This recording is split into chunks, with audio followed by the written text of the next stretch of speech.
जी हमारा टॉपिक था regression and correlation, उसका लेक्चर नंबर 2 लीनियर रिग्रेशन। जी लीनियर क्या होता है? जिसके ऐसी इक्वेशन, ऐसी रिग्रेशन जिसके आपके वेरिएबल्स की पावर ओनली वन हो, यानी एक वैल्यू पुट करने से एक ही आंसर आना चाहिए। इस called N linear regression. A linear regression, the probabilistic relation between the dependent and independent variable is a linear. कहता है आपकी जो प्रोबलिस्टिक रिलेशन है वो डिपेंडेंट और इंडिपेंडेंट वेरिएबल के दरमियान इज़ लीनियर। लीनियर हो जाएगी if the degree of relation variable is one. आपके जो रिलेशन के वेरिएबल्स हैं उनकी डिग्री वन होनी चाहिए, उनकी हाईएस्ट पावर वन होनी चाहिए। The linear regression represented by a straight line. Linear regression हमेशा स्ट्रेट लाइन को रिप्रेजेंट करती है जी। Then regression is called a linear. अगर वो स्ट्रेट लाइन को ना रिप्रेजेंट करे तो अदरवाइज वो लीनियर रिग्रेशन नहीं होगी, वो फिर कर्व लीनियर कहलाएगी। क्या कहलाएगी? नीचे एग्जाम्पल दी हुई है y is equal to A plus B x plus epsilon I. जैसे y की पावर भी वन है और x की पावर भी वन है, y की पावर भी वन है और x की पावर भी वन है। तो ये शो कर रहा है कि ये आपके वेरिएबल्स की पावर वन वन है। तो ये जो लीनियर इक्वेशन है ये आपकी लीनियर इक्वेशन है जी। क्या शो कर रही है? लीनियर इक्वेशन कुछ। अब देखिए आप x की एक वैल्यू पुट करेंगे तो आपको y का एक ही वैल्यू मिलेगी। ये नहीं हो सकता आप x की एक वैल्यू पुट करें y की दो मिल जाए, या y की एक पुट करें x की एक में दो मिल जाए, ऐसा मुमकिन नहीं। तो ये आपकी देखें डिग्री वन वन है, तो ये लीनियर है जी। अब मैंने कर्वलीनियर की एग्जांपल ली। कर्वीनियर की तो खैर बहुत सी टाइप है। कहता है y is equal to A plus B x plus C X plus epsilon I. यहाँ पे देखें आपकी डिग्री जो है वो वन से बड़ी हो गई है x की, इसलिए ये लीनियर रिग्रेशन नहीं है जी। Simple linear regression model a linear relation between the dependent variable yi and the xi of regression variable x। आपके डिपेंडेंट वेरिएबल और इंडिपेंडेंट वेरिएबल यानी रिग्रेसर के दरमियान रिलेशन की जो मॉडल है वो है y is equal to alpha plus beta X I plus epsilon I जी। एक्स आई क्या है जी? आपके पास इंडिपेंडेंट वेरिएबल है या प्रीडिटरमाइंड वैल्यूज़ हैं कह लें इसे। और आपके पास वाई आई जो है वो डिपेंडेंट वेरिएबल हो जाएगा जी। अल्फ़ा आपके पास है, एप्सिलॉन आई है जी एरर टर्म या रैंडम डेविएशन जी। मैंने बताया था कि हम जब डाटा कलेक्शन करते हैं, फॉर एग्जांपल हमने इक्वेशन बनाई कि हर बच्चे का जो कद है वो 6 इंच इंक्रीज़ कर जाता है एक साल में। लेकिन ये ज़रूरी नहीं है कि हर साल वो 6 इंक्रीज़ करे, वो 7 भी कर सकता है, वो 5 भी कर सकता है। जो अब आपकी 6 और 5 के जहाँ डिफरेंट यानी 1 का है तो ये आपकी एरर टर्म होगी जी। Alpha is equal to Y intercept. जो वाई इंटरसेप्ट वो वैल्यू होती है अल्फ़ा की वाई की जिसमें आपका एक्स ज़ीरो होता है। कहता है value of y when x is equal to zero, जी एक्स ज़ीरो हो जाता है जी। यानी ये वो वैल्यू होती है जो आपने इनिशियली कारोबार में लगाई। आपने अगर 10,000 इनिशियली कारोबार में लगाया तो आपकी वाई की वैल्यू 10,000 है, यानी वाई इंटरसेप्ट 10,000 है। उस वक्त अभी आपका टाइम कोई नहीं पास हुआ, अभी आपकी एक्स की कोई वैल्यू नहीं थी। बीटा क्या है? Slope of regression line. इसे स्लोप ऑफ रिग्रेशन लाइन भी कहा जाता है जी, या रिग्रेशन कॉफिशेंट कहा जाता है। रिग्रेशन कॉफिशेंट बीटा क्या है? Beta indicate that the change in y में चेंज जो आएगी for one unit change in x के एक यूनिट चेंज होने से वाई के कितने यूनिट चेंज हो जाएंगे, इस कार इनकी रेशो को क्या कहा जाता है जी? Regression coefficient. अगर फॉर एग्जाम्पल यहाँ पे बीटा की वैल्यू 2 है, एक्स का एक वैल्यू जो एक वैल्यू पुट करने से वाई के 2 यूनिट इंक्रीज होंगे। एक्स की 2 वैल्यू पुट करने के 2 2 4, वाई के 4 यूनिट इंक्रीज होंगे। एक्स का एक यूनिट इंक्रीज होने से वाई के जितने यूनिट इंक्रीज होंगे इज कॉल्ड एन बीटा जी। ये जो मैंने रिग्रेशन मॉडल लिखा ये पॉपुलेशन का है जी, पॉपुलेशन का। यहाँ पे सैंपल का नहीं है, पॉपुलेशन की लिखी है simple in regression model for population distribution, for population distribution का ये टॉपिक था जी। अब आ गया जी एरर टर्म, इसमें से रह गया एरर टर्म क्या है जी, हमने डिफाइन की। देखिए इसकी हर चीज़ लहदा डिफाइन की, अल्फ़ा बीटा एक्स वाई। अब एप्सिलॉन यानी एरर टर्म जी। एरर टर्म जो residuality defined as the difference between the observed value and the estimated value जी। आपकी जो ऑब्जर्व्ड यानी ऑब्जर्व की हुई वैल्यू और जो आपने एस्टिमेट की हुई वैल्यू, उन दोनों के डिफरेंस को एरर टर्म कहते हैं। यानी फॉर एग्जांपल पे मैंने जो एस्टिमेटेड के तौर पे ये कहा था कि हर बच्चे का कद 6 इंच इंक्रीज कर जाता है 1 ईयर में जी। तो ये मेरी एस्टिमेटेड अंदाजे रखी हुई वैल्यू थी। आपकी जो ऑब्जर्व वैल्यू आपने जब ऑब्जर्व किया तो जिस बच्चे का ऑब्जर्व कर रहे हैं उसका तो साल में 5 इंच बढ़ा। अब आपकी जो एस्टिमेटेड वैल्यू थी ऑब्जर्व वैल्यू वो सेम नहीं है। अब इन दोनों का जो डिफरेंस है is called an error term जी। यानी epsilon I is equal to Y minus Y cap जी। वाई इज ऑब्जर्व वैल्यू और Y cap is estimated value जी। इन दोनों का difference is equal to error जी। प्रॉपर्टीज ऑफ रेजिड्यूल या जम्पशन ऑफ रेजिड्यूल जी, कहता है कि mean value of error term की अगर मीन वैल्यू ली जाए तो हमेशा ज़ीरो होती है, क्योंकि एरर टर्म में कुछ वैल्यू पॉजिटिव आती हैं, कुछ नेगेटिव आती हैं, इनका सम जो है इज इक्वल टू ज़ीरो। तो प्रिडिक्टेड वैल्यू या mean value of error term is zero जी। Variance of epsilon I is equal to sigma square ji.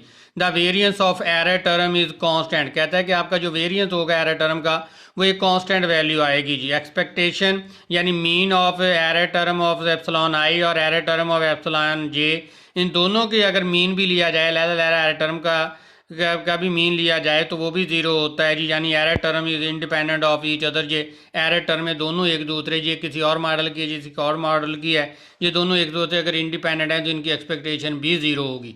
Expectation of x व एप्सिलॉन आई, याद रखें कि आपके एप्सिलॉन और एक्स के वेरिएबल की रिलेशन की एक्सपेक्टेशन भी ज़ीरो होगी। X and epsilon i are also independent, का मतलब एक्स और एप्सिलॉन जो है वो आपस में इंडिपेंडेंट है जी। इसका मतलब ये सारा ये हुआ, देखें अपने एरर टर्म का मीन ज़ीरो है और वेरिएंस कांस्टेंट यानी सिग्मा स्क्वायर। इसका मतलब है मीन ज़ीरो हो और वेरिएंस सिग्मा स्क्वायर हो तो इसका मतलब है कि ये डिस्ट्रीब्यूशन नॉर्मल डिस्ट्रीब्यूशन है। Epsilon i are are normally distribution with mean zero and variance sigma square, क्योंकि इसका मीन ज़ीरो था और वेरिएंस सिग्मा स्क्वायर था। नॉर्मल डिस्ट्रीब्यूशन की खूबी ये होती है उसका मीन ज़ीरो और वेरिएंस सिग्मा स्क्वायर होता है। इसका मतलब ये जो एरर टर्म है ये नॉर्मल डिस्ट्रीब्यूशन को फॉलो करती है।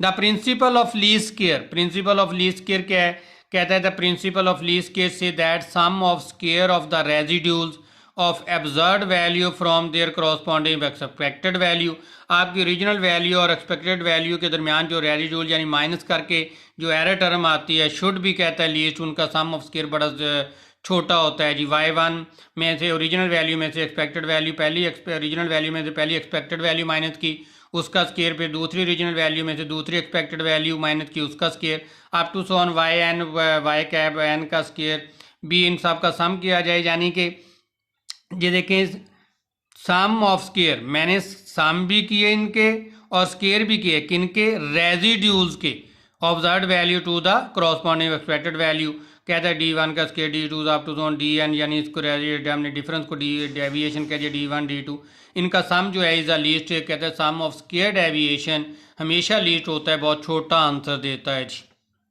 और अगर वैसे ही सम ऑफ डेविएशन लिया जाए तो वो ज़ीरो के इक्वल होता है जी। Regression line from a sample data जी, हमने पहले पॉपुलेशन के सैम्पल डाटा था। Basic relation in the term of sample data is written as Y I is equal to A plus B X I plus epsilon I. Least square estimate in the simple in, least square का मतलब क्या आ गया कि जिसमें सम of square deviation बहुत छोटा हो, बल्कि सम ऑफ डेविएशन हमेशा क्या हो जाता है जी, ज़ीरो हो जाती है। यानी इनका मैं सम ऑफ डेविएशन लूँ तो ये एप्सिलॉन का तो वह ज़ीरो के इक्वल हो जाएगा। Regression line from sample data y is equal to, इसको लीस्ट के regression estimate in simple in regression जो है वो मैं समझाने लगा हूँ बढ़नी कैसे। Y is equal to A plus B x plus epsilon i, मैंने एक्सपेक्टेशन अप्लाई की यानी मीन अप्लाई किया इस अपनी रिग्रेशन लाइन पे। मैंने expectation of y i a plus, ये तो कांस्टेंट है, a plus B x, expectation of x i, expectation of error term जी, एक्सपेक्टेशन ऑफ वाई यानी mean of y, mean of y ये वैल्यू जो है जी मीन ऑफ वाई, वाई का मीन है, is equal to A plus B x, expectation of x is equal to mean of x यानी x लिख दिया इसे, plus epsilon, expectation of epsilon अभी हमने पढ़ा, expected value of error term is equal to zero, तो ये zero के इक्वल हो गया। तो क्वेश्चन हमारी रहेगी लीस्ट के रिग्रेशन लाइन जो है वो किसके इक्वल होगी, y cap is equal to A plus B x. इसमें एरर टर्म खत्म हो जाती है लीस्ट के रिग्रेशन लाइन में ही, क्योंकि एरर टर्म का मीन हमेशा यानी एक्सपेक्टेशन हमेशा ज़ीरो होती है। अब बेटा आपको दो तरह की लीस्ट के रिग्रेशन लाइन मिलेंगी। लीस्ट के regression equation y on x, y cap is equal to A plus b y on h जी, यहाँ पे पहले वाई आएगा जी, वाई ऑन एच जी, तो क्या आ गया जी, कहता है y cap is equal to A plus b y on x into x, find the value of a and b, हमने ए और बी की वैल्यू फाइंड आउट करके यहाँ पे पुट करनी है by normal equation. Normal equation कैसे बनेगी, सबसे पहले आपने सम अप्लाई करना है, सम वाई, यहाँ पे ए पे सम नहीं अप्लाई हो सकता क्योंकि कांस्टेंट है, कांस्टेंट पे सम नहीं अप्लाई होता बल्कि एन आ जाता है, ये आ जाएगा जी एन ए जी, फिर आ जाएगा जी बी वाई ऑन एक्स, तो कांस्टेंट है, सम किस पे अप्लाई होगा, एक्स पे जी। ये आपकी एक नॉर्मल इक्वेशन है जी। दूसरी नॉर्मल इक्वेशन ये है कि आप इंडिपेंडेंट वेरिएबल एक्स से मल्टीप्लाई कर दो सारी इक्वेशन को, समीशन एक्स वाई जी। अब यहाँ पे आपका वेरिएबल आ गया ए के साथ, तो ये आ जाएगा, अब सम आएगा, अब एन खत्म हो जाएगा, ए सम है जी। यहाँ पे बी वाई ऑन एक्स, यहाँ पे एक्स से मल्टीप्लाई किया तो समीशन एक्स का, मैंने इंडिपेंडेंट वेरिएबल एक्स से सारी इक्वेशन को मल्टीप्लाई किया, इसको एक्स से मल्टीप्लाई किया, समीशन एक्स वाई। बेटा यहाँ पे जब एक्स से मल्टीप्लाई किया अब एन समीशन में बदल जाएगा, क्योंकि अब कॉन्स्टेंट नहीं रहा, समीशन एक्स। ये आ गया b y on x summation x के। ये दूसरी आपने नॉर्मल इक्वेशन, इन नॉर्मल इक्वेशन को सॉल्व करते हुए हम ए और बी की वैल्यू फाइंड आउट कर सकते हैं। Least square regression line x on y क्या हो जाएगी, x cap is equal to c plus B x on y into y. इसकी normal find the value of c and b x on y by normal equation. Normal equation बन सब पहले सम apply करेंगे, सम x, ये constant है, यहाँ पे n apply होगा, समीशन अप्लाई नहीं होगा, कांस्टेंट पे समीशन अप्लाई नहीं होता, plus B x on y जी, फिर आ जाएगा जी समीशन वाई जी। अब ये एक आपकी नॉर्मल इक्वेशन। दूसरी नॉर्मल इक्वेशन कैसे बनाएंगे, इंडिपेंडेंट वेरिएबल वाई से मल्टीप्लाई करेंगे जी। ये आ जाएगा जी समीशन एक्स वाई, ये आ गया जी आपके पास सी। अब आपका वेरिएबल आ गया वाई, तो यहाँ पे आ जाएगा समीशन वाई, ये आ जाएगा बी एक्स ऑन वाई, फिर वाई से मल्टीप्लाई किया तो क्या हो गया, समीशन वाई का स्क्वायर। ये आपकी दूसरी नॉर्मल इक्वेशन, जिससे हम आपकी सी और b x on y find out कर सकते हैं। अब बेटा इन्हीं पे ए और बी एक्स ऑन वाई और बी वाई ऑन एक्स और बी एक्स ऑन वाई को बाई फार्मूलाज कैसे फाइंड आउट किया जा सकता है जी। Find the regression coefficient b y on x and b x on y by formulas. Formula क्या है, बी वाई ऑन एक्स का summation x minus x bar y minus y बार। देखें बी वाई ऑन एक्स है, यानी x independent है, independent variable नीचे आएगा, summation x minus x bar square जी। अगर ये बी एक्स ऑन वाई हुआ यानी वाई इंडिपेंडेंट हुआ तो summation x minus x bar y minus y बार, ऊपर वाला हिस्सा तो उस तरह रहेगा, नीचे आ जाएगा summation y minus y bar का स्क्वायर, क्योंकि वाई इंडिपेंडेंट है तो वाई इंडिपेंडेंट वेरिएबल नीचे आएगा, summation y minus y bar का स्क्वायर जी। अब हमारे पास आ जाएगा नेक्स्ट फार्मूला। देखें standard deviation of x y, standard deviation of x y पर इस इक्वेशन को अगर एन पे डिवाइड कर दें तो ये फार्मूला बन जाएगा standard deviation of x y, और इसको भी एन पे डिवाइड कर दें तो ये वेरिएंस ऑफ एक्स का फार्मूला है। स्टैंडर्ड एविएशन एक्स वाई क्या होता है, summation x minus x bar y minus y bar over N, यानी इसको एन पे डिवाइड किया तो ये बन गया standard deviation of x y. इसको एन पे डिवाइड किया यानी वेरिएंस ऑफ एक्स क्या आ जाएगा, summation x minus x square over n, तो ये आ गया वेरिएंस ऑफ एक्स जी। इसी तरह बेटा इसका summation x minus x bar y minus y bar की जगह आ गया standard deviation of x y से एन पे डिवाइड कर लिया, इसको एन पे डिवाइड किया तो ये वेरिएंस ऑफ वाई बना जी। इसी तरह बी वाई ऑन एक्स, इसी फार्मूले को अगर ओपन कर दिया जाए मल्टीप्लाई करते हुए तो ये बन जाएगा summation x y minus summation x summation y over n, नीचे वाला स्केयर खोलेंगे तो summation x square minus summation x का होल स्केयर बटा एन। इसी तरह बी एक्स ऑन वाई क्या आ जाएगा, summation x y minus summation x summation y over n. ऊपर वाली टर्म में सेम रहेंगी, नीचे वाई आ जाएगा independent variable summation y square minus summation y का होल स्केयर बटा एन जी। B y on x summation x y, उसी तरह मैंने इसको समीशन एक्स ओवर एन क्या कर दिया जी एक्स बार, इसको एक एन पे डिवाइड किया, एक एन से मल्टीप्लाई किया, समीशन वाई ओवर एन क्या हो गया, वाई बार जो मल्टीप्लाई किया था वह एन साथ आ गया जी। इसी तरह समीशन एक्स स्केयर एन से मल्टीप्लाई किया, एन से डिवाइड किया, नीचे एन का स्केयर हो गया, स्केयर से इकट्ठा कर लिया, ऊपर भी स्केयर नीचे भी स्केयर आ जाएगा, summation x over n x bar आ जाएगा, एक्स बार के ऊपर स्केयर आ जाएगा और साथ एन आ जाएगा। इसी तरह b x on y summation x y minus n x bar y bar over आ जाएगा summation y square minus n y bar का स्केयर। अगर शॉर्टकट मेथड में लिखूं फार्मूला तो यही है, लेकिन शॉर्ट वे में लिखूं summation y x summation d x आ जाएगा summation d y minus summation d x summation d y over n, नीचे आ जाएगा summation d square x minus summation d x whole square by n. इसी तरह b y on x आ जाएगा summation d x summation d y minus summation d x summation d y over n summation d square y minus summation d Y square over n जी। अब आ गया जी हमने वैल्यू जो तो बी वाई ऑन एक्स और b x on y की value find out by formula देखी।